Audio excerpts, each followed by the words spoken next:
जनपद देहरादून के विकास नगर क्षेत्र में कैलाश रिवर बेड मिनरल्स नाम की माइनिंग कंपनी खनन माफिया के साथ मिलकर सरकार को पहुंचा रही करोड़ों का घाटा। सरकार द्वारा अवैध खनन रोकने की दृष्टि से माइनिंग का ठेका दिया गया था और जिसको दिया वो रात दिन नदियों का सीना चिरवाकर उसे अवैध रूप से बिकवा रहा है।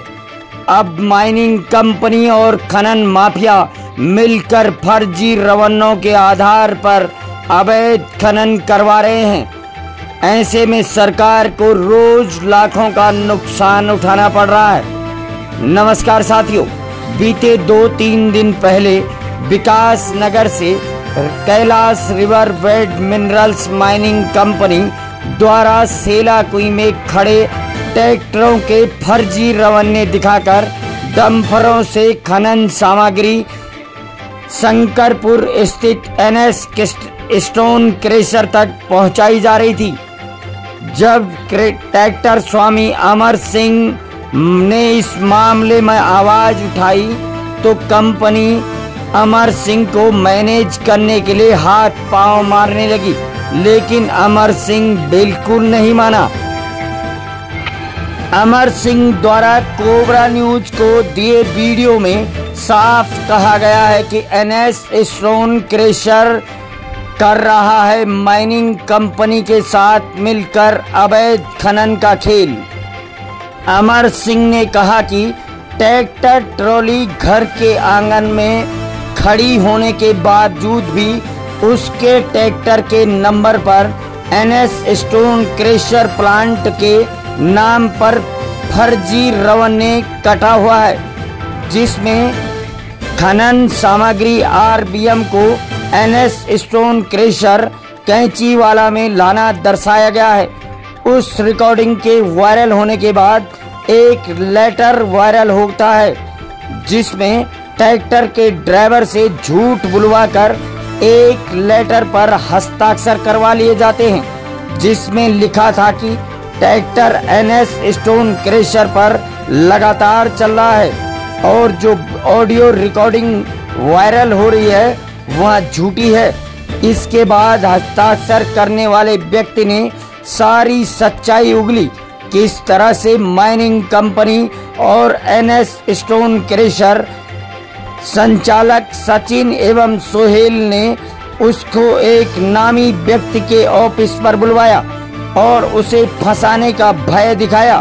लेटर पर हस्ताक्षर लिए जब इधर का हमारा सप्लाई का काम है मटेरियल का। अच्छा, ये इससे प्रेशरों से माल लाते हैं हम 10 तो कल मेरे पास में एक कल सूचना आई थी।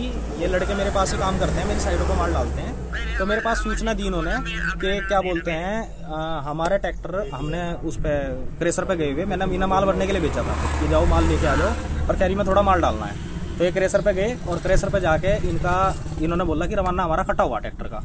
तो मैंने इनसे पूछा रवाना किसने कटवा लिया, तो मैंने वो ई रवाना पे ऐप पे मैंने रवाना चेक करा तो वो रवाना विकास नगर से कटा हुआ था। कटवाने वाली माइनिंग कंपनी है, जो माइनिंग कंपनी जो यहाँ पर इस समय पे खनन का काम देख रही है वो वाली माइनिंग कंपनी है।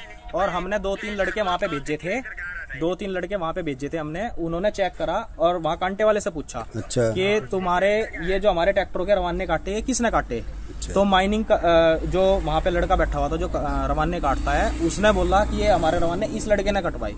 उस लड़के से पूछा, तब तक इनकी एक गाड़ी है 8659 करके, वो गाड़ी तुरंत पहुंची और उस लड़के को लेके वहां से फरार हो गई। एक क्रेशर पे नाम डला हुआ था एनएस डेवलपर और दूसरे क्रेशर का मैं नाम अभी मेरे दिमाग में नहीं है, मैं भूल गया उसका नाम।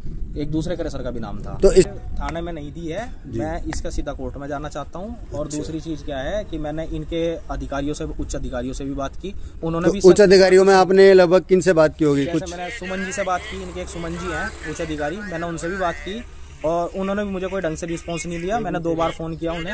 एक इनके कंपनी वालों से मैंने बात की, कंपनी वालों ने मुझे बोला कि जाओ वहाँ क्रेशर पे पूछ के आओ किसने रवाने कटवाए। तो मेरा पूछने का इनसे तात्पर्य था कि भैया अगर मैं क्रेशर पे पूछने जाऊंगा रवाने कटवाए तो तुम यहाँ क्या कर रहे हो। तुम हमारे ट्रैक्टर चेक करते हो, रवान्ने चेक करते हो, तो तुम्हारा काम है ना। उनके लिए मैंने इनके लिए सूचना लगा रखी है। अब जो मेरे पास रिपोर्ट आएगी उसमें पता चलेगा कि इनके पास क्या क्या ऑथराइज है और क्या क्या नहीं है। नहीं, जैसे सब पूछना चाहता हूँ कि तुम्हारे पास अगर ऑथराइजेशन है तो गांव की गलियों में जो गाड़ियां दौड़ाते हो आप लोग, गांव की गलियों में इतनी स्पीड से गाड़ी चलती है, ट्रैक्टरों के पीछे दौड़ती है, आपके पास अथॉरिटी है? अगर इनके पास अथॉरिटी नहीं है, इस असवाल जी, इस लेटर के बारे में मैं आपको क्या बताऊं। ये लेटर क्या है, इन्होंने ये लड़का बुलाया और इस लड़के को बिल्कुल ये पढ़ा लिखा नहीं है, जानता नहीं है कुछ भी। उसके बाद इन्होंने इससे साइन करवा लिए कि तेरा हमने 10 दिन पहले यहाँ पे जो ट्रैक्टर चलवाया था ये उसका रवाना है, तो रवाना कटा कल, इसे बेला फुसला के इससे साइन करवा लिए। मैं कल ट्रैक्टर लेके गया था क्रेशर पे। अच्छा। तो डस्ट भरी थी मैंने। अच्छा। और रवाना कटवा रहा था वहाँ, तो पहले से ही रवाना कटा हुआ था उसमें आरपीएम का, तो क्रेशर पे। अच्छा, फिर क्या बोला उन्होंने? उन्होंने बोला कि ये फर्जी रवाने किसी ने कटवा रखे, इसमें दिक्कत होगी, तेरा ट्रैक्टर भी फंसेगा इसमें। अच्छा। तो उन्होंने आज मुझे नहीं, किसने बोला इसमें? वो सोहेल वाले थे। सोहेल? हाँ जी। सोहेल था कोई है? हाँ जी। और कौन था? बस वही थे, शाम रात को। अच्छा। फिर दूसरे दिन आगे हाँ। किस तरह वो कहते पढ़ना आता, मैंने बोला नहीं पढ़ना तो नहीं आता मुझे। फिर उन्होंने पता नहीं क्या क्या उसमें बताया था, मुझे पढ़ना नहीं आता। उन्होंने बोला कि साइन कर दे उसमें, तुझे कोई दिक्कत नहीं होने की। नहीं तो उन्होंने बताया था पर मेरे समझ में नहीं आया था, थोड़ा थोड़ा मैं हाँ करता रहा। अच्छा। तो उन्होंने साइन तो मतलब आपके ट्रैक्टर माल भरने गया, डस्ट भरने के लिए। अच्छा। उत्तरांचल क्लेशर पे। अच्छा। तो मैं हो गया, मैंने माल भरा वहाँ पे जी। और उसके बाद जब मैं रवाना कटवाने लगा तो क्लेशर वाले मेरे को बोलते हैं, उत्तरांचल वाले, कि आपका रवाना ऑलरेडी कटा हुआ है। नहीं, तो आपका ट्रैक्टर क्या कहीं जा रखा था उससे पहले जो कहीं रवाना कटा? ना कहीं नहीं जा रखा था यहीं से। अच्छा, आपका ट्रैक्टर, अच्छा ये है वो रवाना जो आपके ट्रैक्टर के नंबर